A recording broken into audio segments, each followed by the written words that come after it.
Bienvenidos a la segunda parte de la serie sobre astronomía sagrada y fin de los tiempos, que en adelante denominaremos patrones proféticos de los últimos tiempos.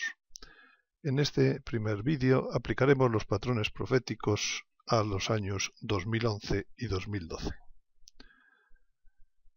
Recordaremos primero, antes de comenzar, dónde terminamos la primera parte de esta serie. En ella, gracias a la astronomía sagrada, determinamos una serie de fechas que parecen inamovibles dentro de las señales astronómicas y que son el plazo máximo determinado por la fecha 21 de diciembre del 2012 que abre el tiempo de una nueva época y marca el fin de los tiempos.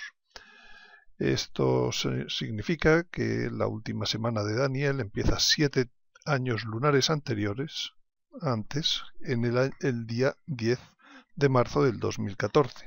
A estas horas ya ha empezado. Estamos en abril del 2014 cuando grabamos este vídeo. Comienza con el pacto entre muchos. A continuación hay una tétrada bíblica a punto de darse el primer evento, el primer eclipse de esa tétrada. Después hemos pensado que puede estar la invasión de Gog hacia el año 2016, hacia agosto del 2016, y en noviembre, con mucha más precisión, el aviso.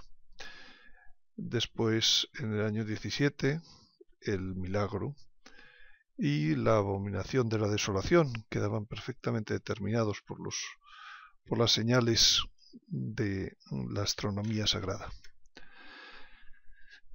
Bien, entonces ahora se trata de que a través de los patrones proféticos conozcamos con mayor profundidad todos los sucesos que hay dentro de estos años y podamos nosotros mismos utilizar ese patrón para seguir analizando lo que ocurre cada día. Hagamos un resumen de lo que vamos a ver en esta segunda parte. En primer lugar, explicaremos qué son patrones proféticos y los patrones proféticos que tienen que ver con los últimos tiempos. En segundo lugar, trataremos uno de esos patrones proféticos, que es el patrón de la pasión de nuestro Señor Jesucristo. Pasión, muerte y resurrección. Y este lo vamos a desgranar en 4 vídeos. El primero es este actual, dedicado a los años 2011 y 2012. El segundo dedicado al 2013, que sería el lunes santo de la Iglesia. El tercero, los años 2014 y 15. El martes y miércoles santo para la Iglesia. Y por último, dentro de este patrón, el año 2016 y 2017, que serían el jueves y viernes santo de la Iglesia. Después estudiaremos el patrón de los macabeos para seguir los años 2017 a 2020, en donde el sistema del anticristo impondrá como un sepulcro para la Iglesia. Y por último estudiaremos el patrón de las fiestas mosaicas, que nos hablará de la resurrección de la Iglesia y con ello la segunda venida, de la que nadie sabe el día ni la hora y que explicaremos en detalle. Por último, hablaremos del fin de los tiempos y del ino de una nueva época, con más detalle. Las cosas no ocurrirán exclusivamente un día, sino a lo largo, en el entorno de ese día. Y hablaremos de ello con detalle en otro vídeo. Bien, comencemos por saber qué es un patrón. ¿Cuál es la definición? El diccionario dice que es un modelo que sirve de muestra para sacar otra cosa igual. Un traje, una pieza de un coche, lo que sea. También dice que es un conjunto de elementos que forman una unidad que se repite, por lo que se puede tomar como referencia. Un ejemplo de patrón, el kilo, otro el metro, etc. Todo esto son conjuntos para luego volver a repetirse. Y entonces, ¿qué es un patrón profético? Un patrón profético es un texto de la Sagrada Escritura que, sin enunciar directamente una profecía, sin embargo, sí que es modelo, símbolo o anuncio de algo que ocurrirá en el futuro. Ese texto puede referirse a personas, a leyes y ceremonias, a festividades, a sucesos, a cronologías. Y no son una casualidad esos textos, sino que son modos de enseñar Dios para entender nosotros mejor sus caminos. Pongamos que un patrón podría representarse como algo que sucedió en el pasado y que sin embargo pues se nos cuenta para que ilumine lo que vamos a ver en el futuro. Lo mismo que una pantalla de cine, que una película que se pasa y que se proyecta hacia el futuro. Los patrones proféticos pueden ser relativos a personas y entonces se llaman tipo-antitipo. Por ejemplo, Isaac es tipo de Jesucristo, en que iba a ser la ofrenda por Abraham es equivalente a la ofrenda de Dios Padre de su Hijo Jesucristo. O por ejemplo, la reina Esther, que salva a su pueblo de ser aniquilado en Babilonia, pues es patrón, es tipo, la reina Esther de la Virgen María, que nos trae a Jesucristo y nos salva a todos gracias a él.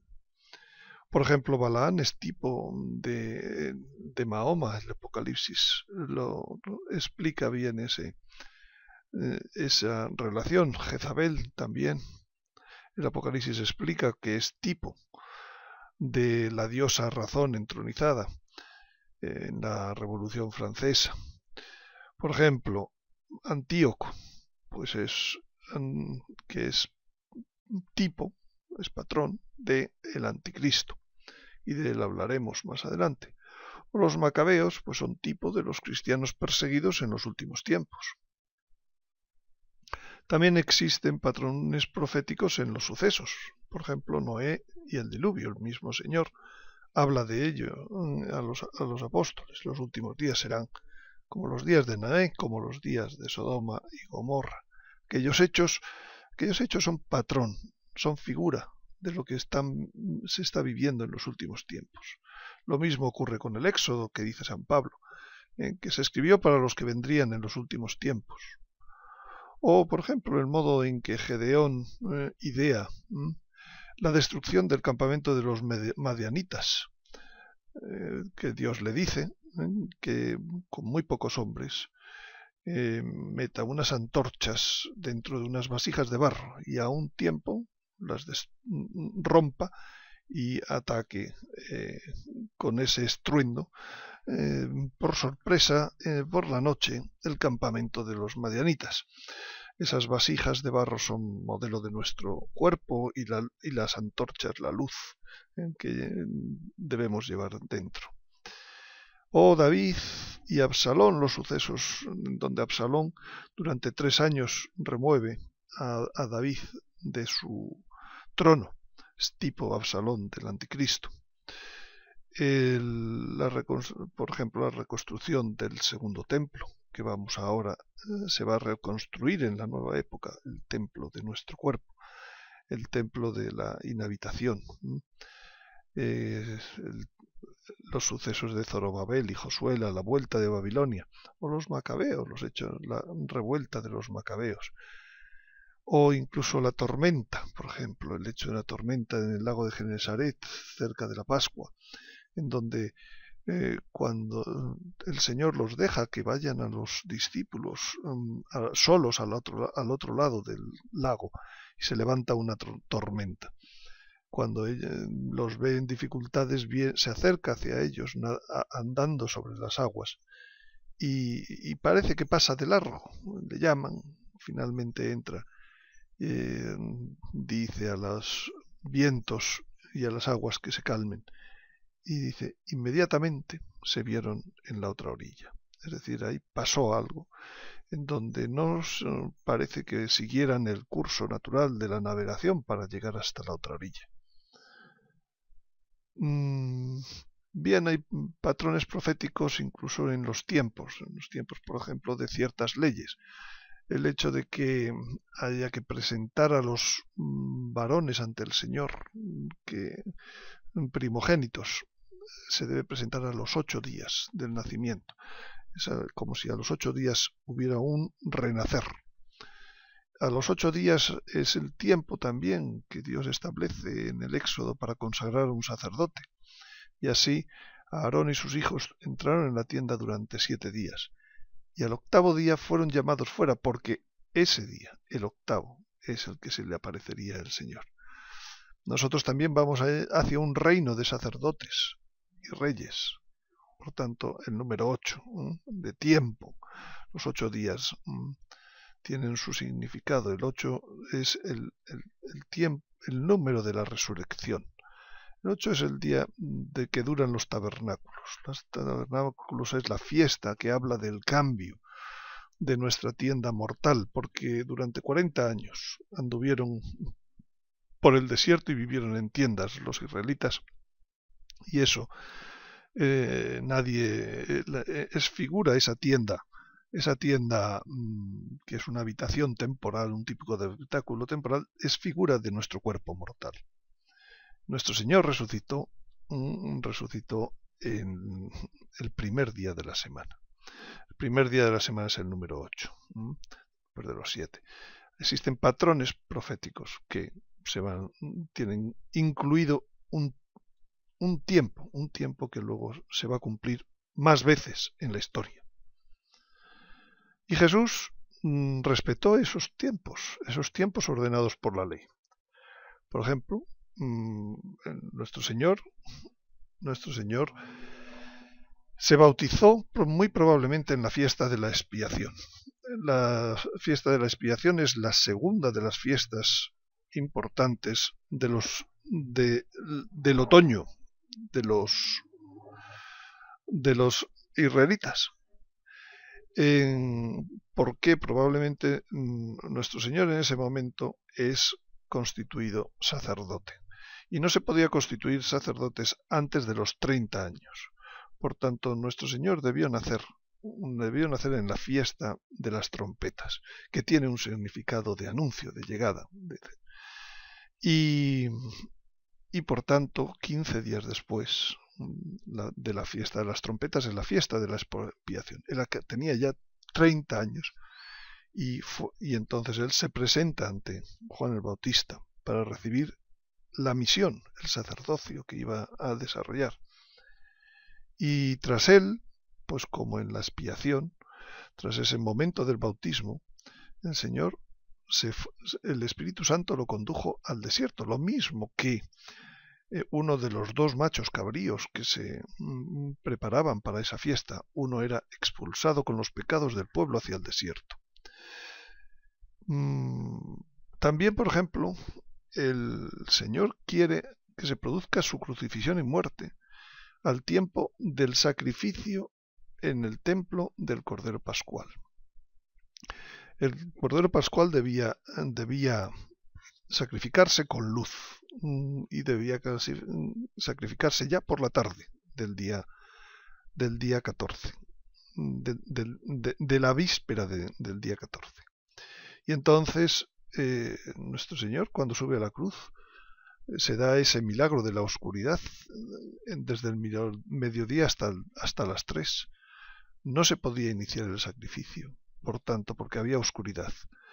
Y cuando Él muere, vuelve de nuevo la luz y ya se pueden sacrificar el resto, los corderos pascuales. Él es el primer cordero pascual y hace respetar y respeta los tiempos de cuándo debía ser sacrificado ese cordero.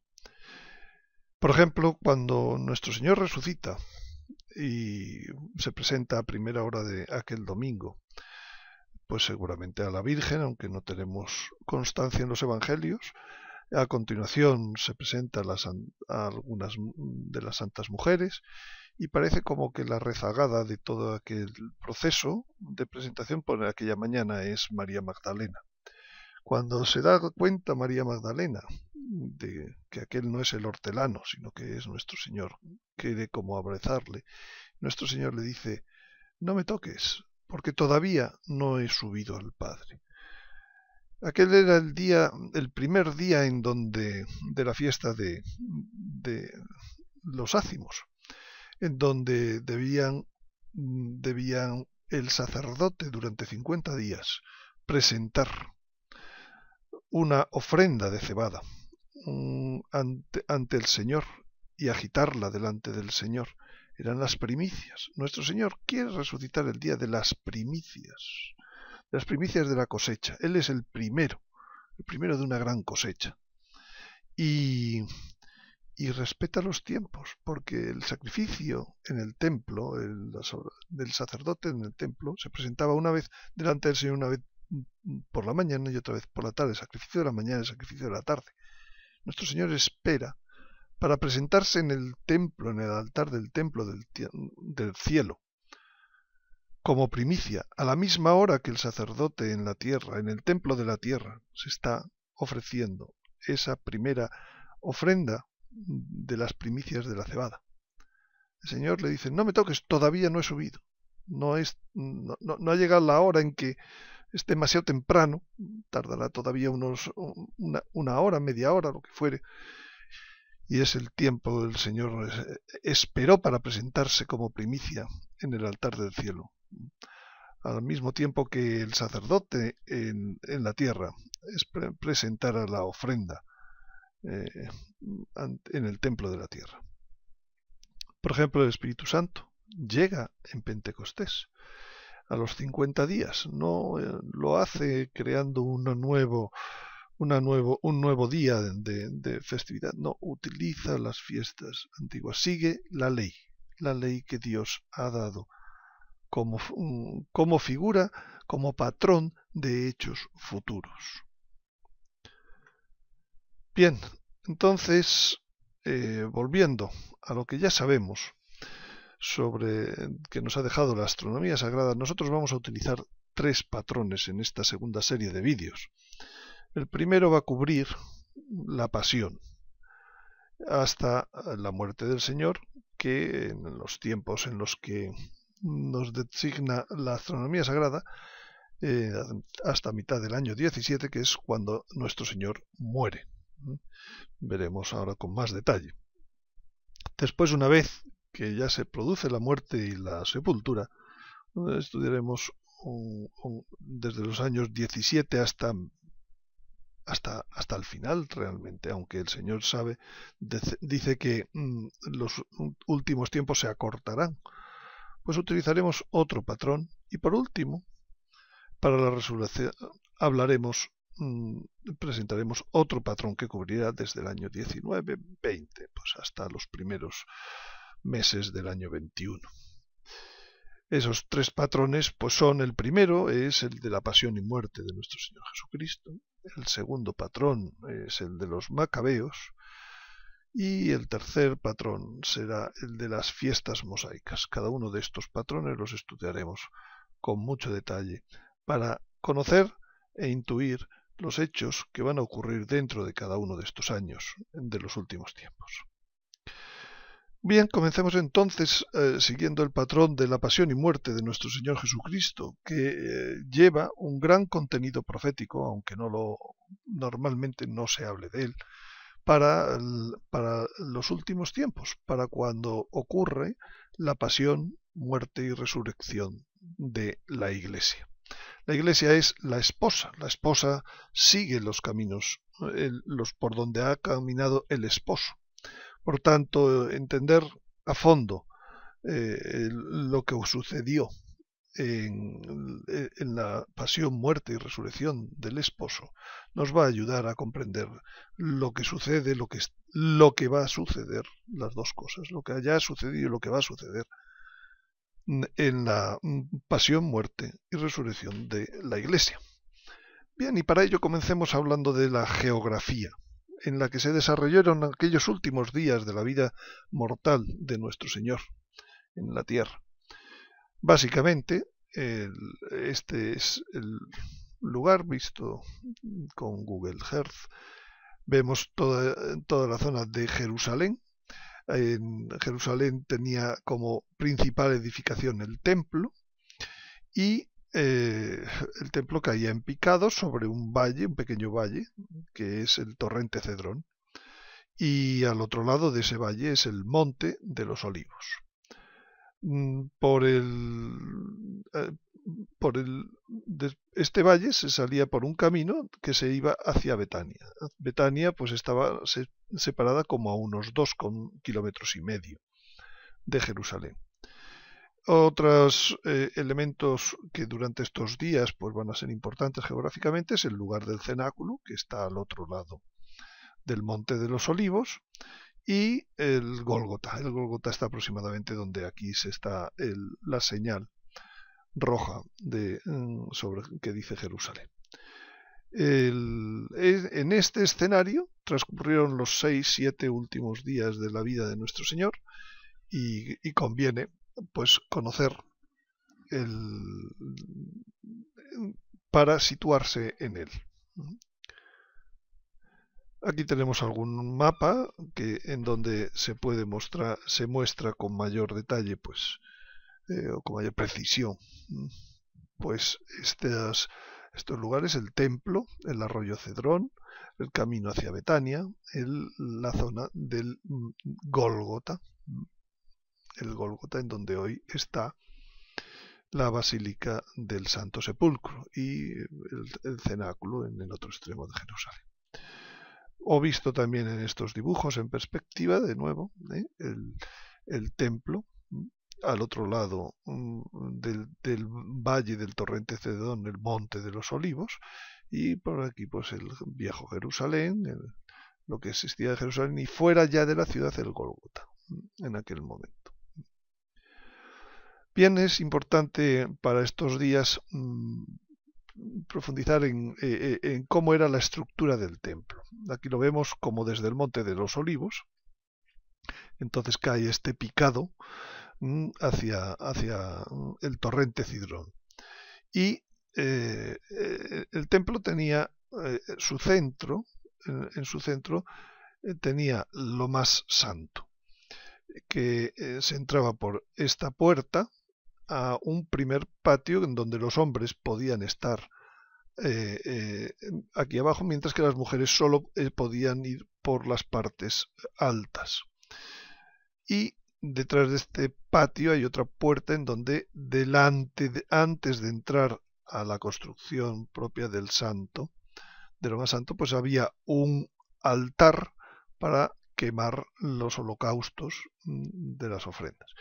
Los animales, etcétera, todos los instrumentos, todos los sacrificios, etcétera, pues los lavados, etcétera, se hacían en estas habitaciones alrededor del patio en donde entraban los hombres.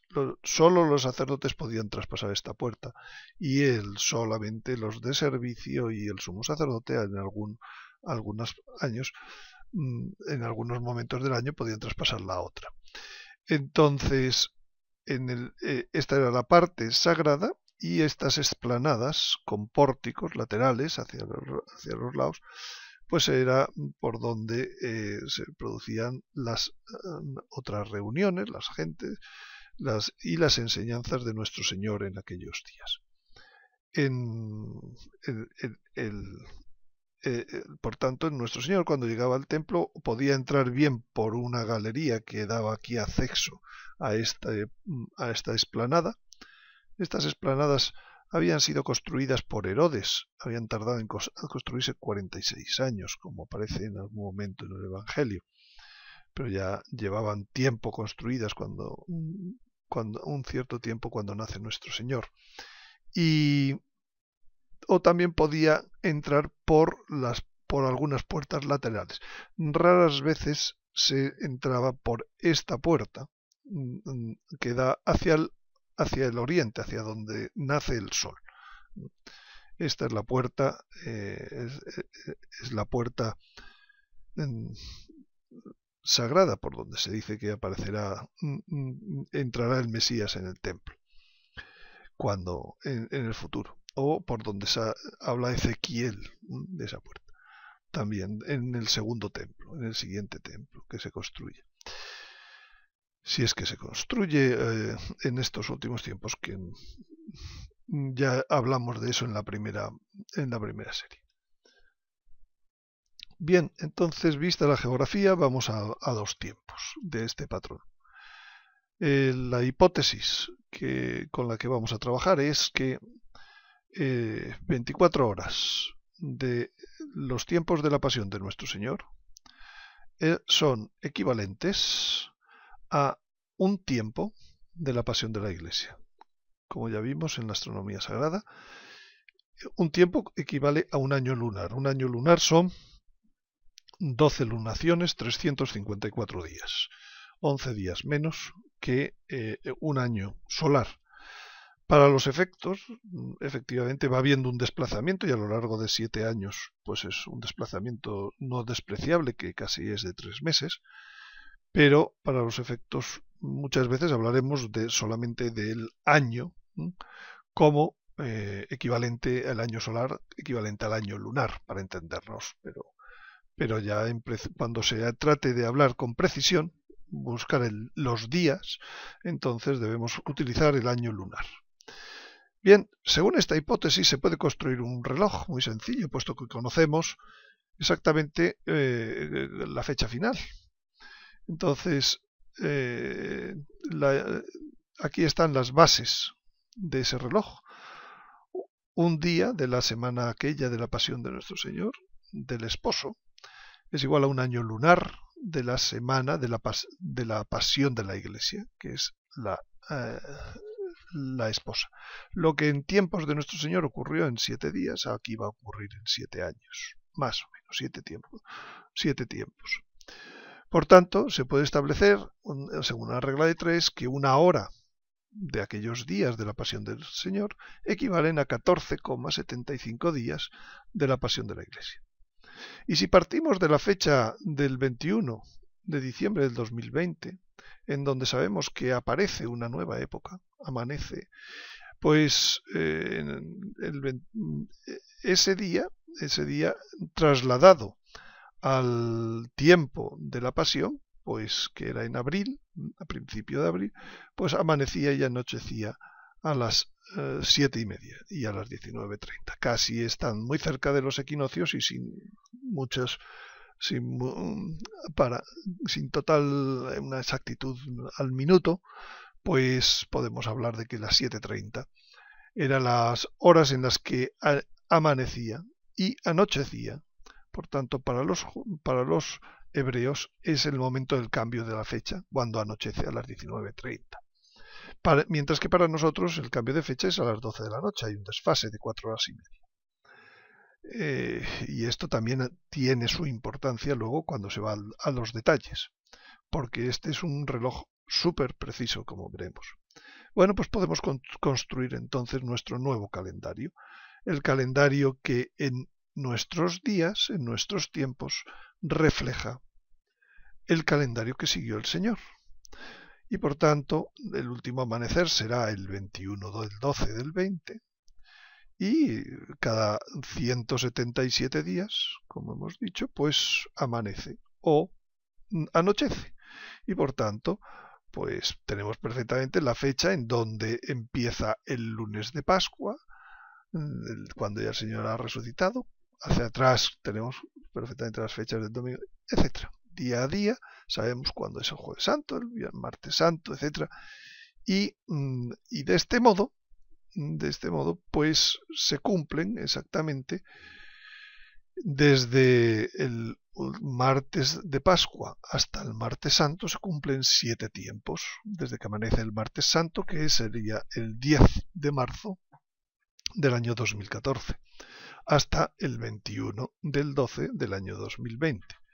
Y entre medias está la fecha en donde anochece el 31 de julio del 2017, y se dan los 3 tiempos y medio que ya en su momento vimos.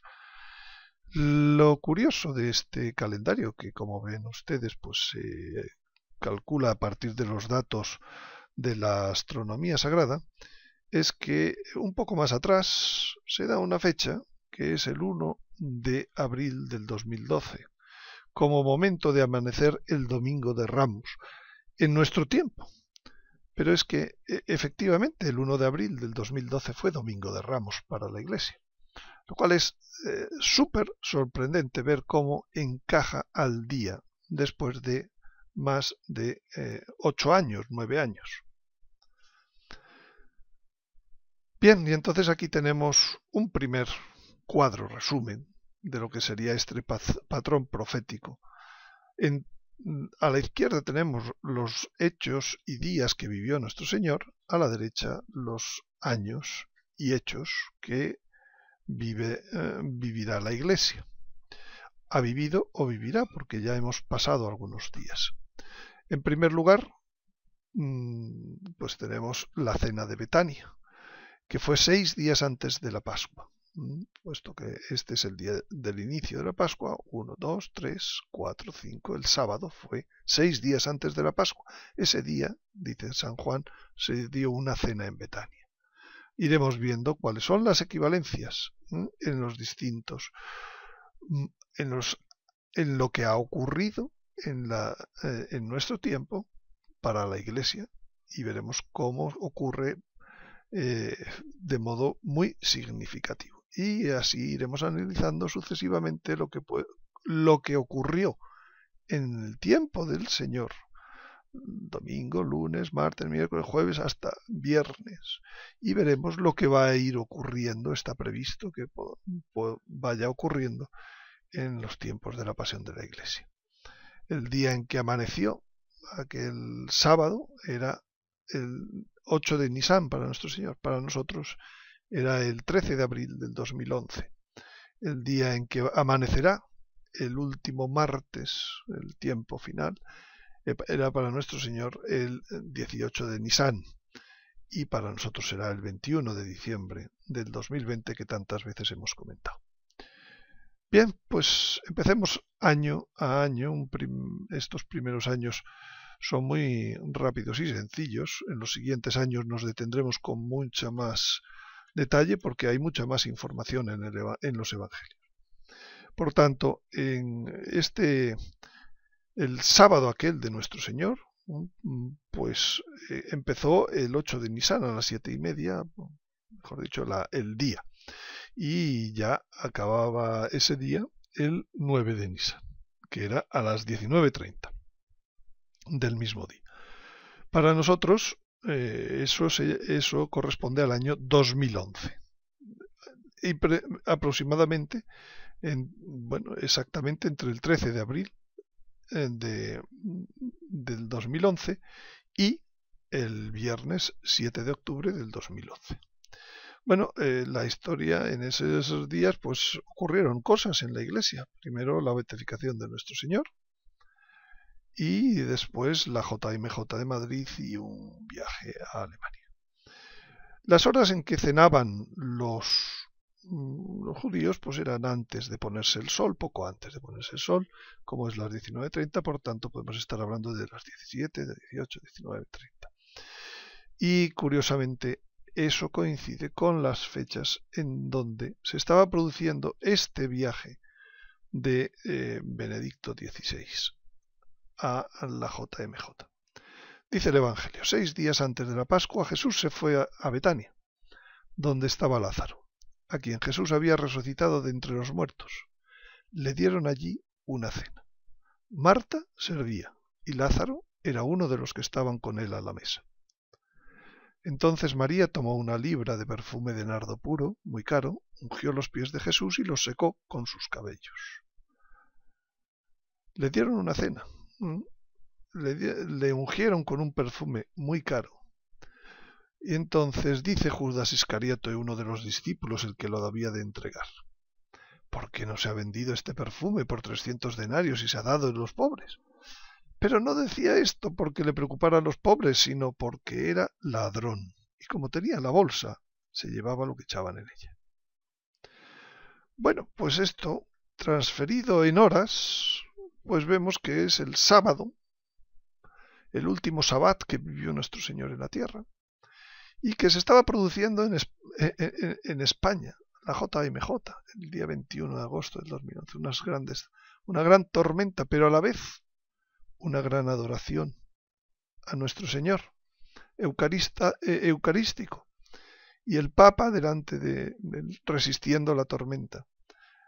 Hacía el equivalente de Magdalena, que le ungía al Señor con aquel perfume.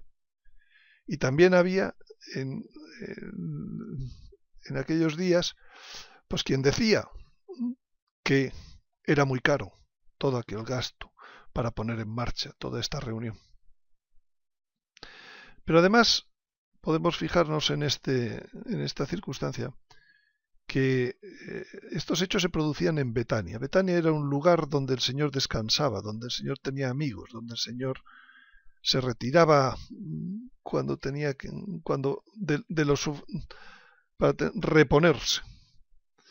Claro, el nuevo Betania ha sido España, donde se ha producido. Esto es un modo más de señalar, como hablamos en el vídeo de la invasión de Gog, al nuevo Israel, al Israel santo que quiere construir y dónde lo quiere construir el Señor. Curiosamente, la astronomía hace que en esa fecha en donde se producía el día principal de la reunión de la JMJ, se daban dos conjunciones, o al menos una muy significativa, más que otra. En primer lugar, Júpiter, que es el Mesías, el equivalente del Mesías, estaba dentro de Aries. Aries es el Cordero es la representación de la Eucaristía, del vencedor. Pues el Mesías estaba en aquellos días en la constelación de Aries. Pero todavía mucho más importante es que Venus estaba en conjunción con Regulus. Se acordarán de que Regulus era la estrella, el pequeño rey, la que tuvo que ver en la señal que los magos siguieron para ir a Belén. Y por tanto, es sorprendente otra vez que Venus, que es la representación en los últimos tiempos y en aquellos tiempos del amor, de la maternidad, de la Virgen, pues esté unida a la estrella del pequeño rey, a la gente que sigue, joven, que sigue al Señor. Pero lo más curioso es que este patrón de unión entre Venus y Regulus se volvió a repetir en la siguiente JMJ en Brasil el año 2013, y ahora que ya se sabe la fecha en la que se repetirá en Cracovia, la siguiente JMJ del año 2016, volverá a producirse este patrón de que Venus está al lado de Regulus como protegiendo la Virgen a la juventud. Bien, y el Señor durmió en Betania. Curiosamente, el momento en que amanece para el Señor, aquellas 7:30, cambiado por ese patrón que hemos dicho de una hora, son 14,75 días, encaja exactamente en lo que era el Domingo de Ramos del año 2012, el día 1 de abril. Y poco antes sabemos pues que el Señor salió de Betania, ya era todavía muy temprano, y se produce pues el encuentro con sucesivos discípulos, el acercarse hacia Jerusalén, pedir que vayan a buscar un pollino, llorar sobre Jerusalén y finalmente la entrada triunfal en Jerusalén. En nuestro tiempo, poco antes de salir, poco antes de que llegue el domingo ese 1 de abril, se produce el viaje a México y Cuba de Benedicto XVI, como volviendo a señalar de que esa Betania es donde se habla español, donde está el español. América está siempre ligada a los destinos en la Sagrada Escritura de España, de Tarsis, de Sefaraz, de Hispania. Y efectivamente está saliendo de Betania y está produciéndose un viaje a México y a Cuba. Pero el hecho importante de ese día es la entrada triunfal en Jerusalén. Y curiosamente eso coincide con otra jornada importante, la Jornada Mundial de las Familias, que se da en Milán. El Evangelio dice: Vemos desde aquí una visión desde el Monte de los Olivos, por donde el Señor se acercaba hacia Jerusalén ese día. Vemos una visión del templo. Y dice el Evangelio: trajeron el asna y el pollín. Luego pusieron sobre ellos sus mantos y él se sentó encima. La gente, muy numerosa, extendió sus mantos por el camino. Otros cortaban ramas de los árboles y las tendían por el camino. Y la gente que iba delante y detrás de él gritaba: Hosana al Hijo de David. Bendito el que viene en nombre del Señor. Hosana en las alturas. Y al entrar él en Jerusalén, toda la ciudad se conmovió. ¿Quién es este?, decían. Y la gente decía: este es el profeta Jesús de Nazaret de Galilea. Bien, pues a la hora que todos decían Hosana al Hijo de David, bendito el que viene en nombre del Señor, Hosana en las alturas, también a esa hora, transferido de acuerdo con el patrón profético que estamos trabajando, que ayuda a la astronomía sagrada, a esa hora al Papa, cabeza visible del cuerpo místico de la Iglesia, le estaban aclamando más de 1 millón de personas en la Jornada Mundial de las Familias de Milán, el 3 de junio del 2012, como replicando el patrón que se va a ir siguiendo la Iglesia, siguiendo los pasos de nuestro Señor en aquellos días. Bien, con esto terminamos. En el siguiente vídeo veremos lo que ocurrió en aquel lunes santo y analizaremos lo que ya hemos visto que ha ocurrido en el lunes santo de la Iglesia. Muchas gracias, les espero en el siguiente vídeo.